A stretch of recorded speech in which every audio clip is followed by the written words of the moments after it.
The supply side myth debunked in 2 minutes.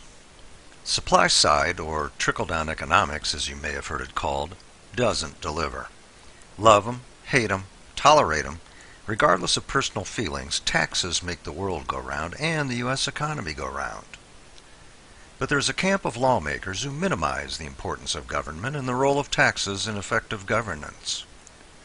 These lawmakers, backed by wealthy special interests, insist that supply-side economics, a la tax cuts, especially for the rich, are the golden ticket to broad prosperity.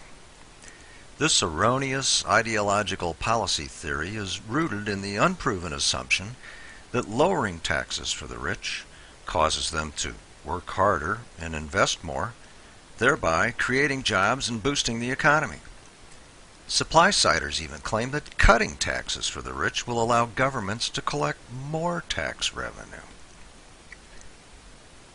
Turns out that giving tax cuts to people who are already wealthy just makes the rich richer, not to mention contributing to growing income inequality. Take, for example, President George W. Bush's tax cuts.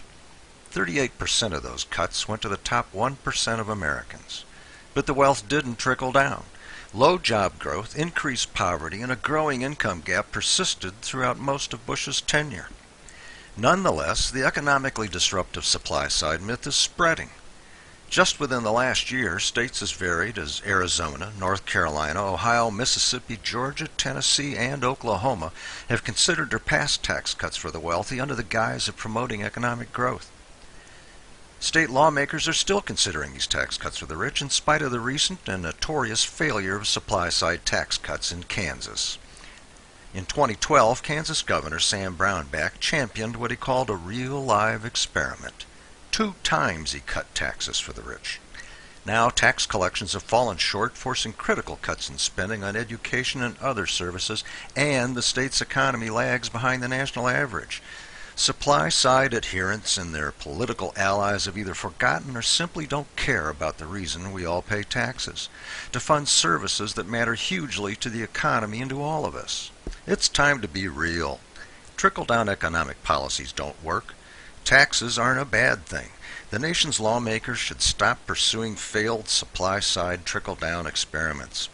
Instead, they should pursue sensible tax policies that recognize the economically vital role that taxes have in funding the services on which we all rely. For more information, visit www.itep.org.